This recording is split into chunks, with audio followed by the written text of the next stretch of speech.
我係黃浩光牧師，今日嘅經文係民數記第20章。民數記到咗第20章啦，就係以色列人喺曠野嘅第40年，佢哋又嚟到加底斯啦。呢度呢，就係當年佢哋派12個探子去偵察迦南地，而其中10個報惡信，令到百姓反叛神，使到出埃及嗰一代人呢，就唔能夠進入應許之地，喺曠野流浪咗38年。38年之後咧，佢哋翻嚟呢一度，準備入迦南地啦。但呢度又發生咗幾件影響極大嘅事，包括一啲領袖去世，摩西唔可以入迦南地，同埋咧以東人呢唔肯讓路。喺進入迦南地嘅前夕，兩個重要嘅領袖就係米利暗同亞倫呢，即係摩西嘅家姐同埋哥哥呢，係先後去世，亦都應驗咗神所講上一代人冇邊一個可以進入迦南地，除咗約書亞同埋迦勒之外。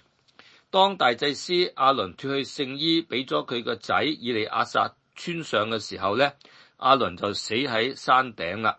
喺亞倫死之前呢，發生一件事呢，就喺米利巴，百姓就因為冇水飲，就喺度嘈啦。神就叫摩西亞倫吩咐磐石出水，結果佢哋犯咗錯誤，以致神喺第12節話咧，佢哋唔信神，就唔能夠帶領百姓入去應許之地。咁究竟佢哋兩個做錯啲乜嘢呢？神咧叫佢哋吩咐磐石出水，並冇叫佢哋擊打磐石。咁由於摩西上次有擊打磐石出水嘅經驗，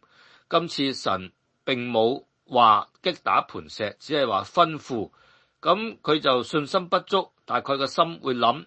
只係憑個口吩咐，磐石點會出水呢？所以佢用翻自己嗰個意思就去擊打磐石啦，而且打咗2下。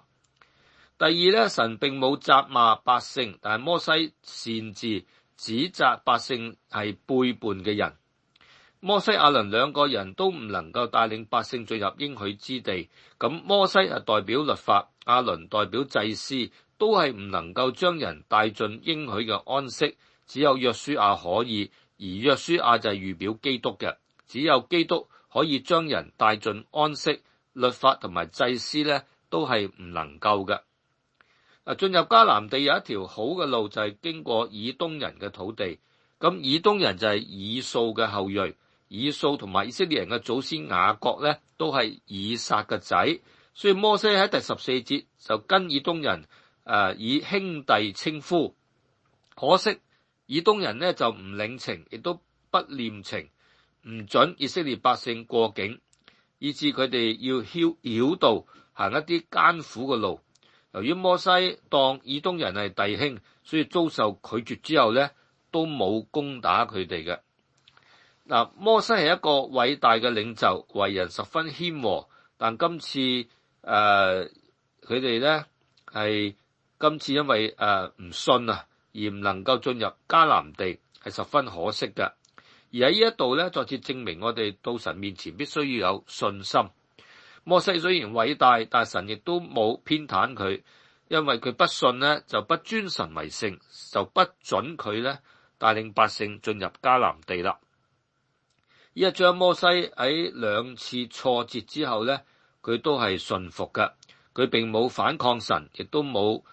反抗嗰啲以東人。我哋要學習佢嘅沉着冷靜去面對挫折。以色列人喺度爭鬧，但係摩西並冇爭鬧。好，我哋祈禱。主啊，呢一章我哋睇到領袖遭遇到挫折，米利暗同埋亞倫先後去世，摩西有佢自己嘅失敗，但都冇阻礙以色列人入迦南地。主啊，我哋所仰望、所依靠嘅係你，領袖係會離開嘅，亦都會失敗嘅，但係你永遠係可靠嘅。我讚美你，奉耶穌嘅名祈禱，阿門。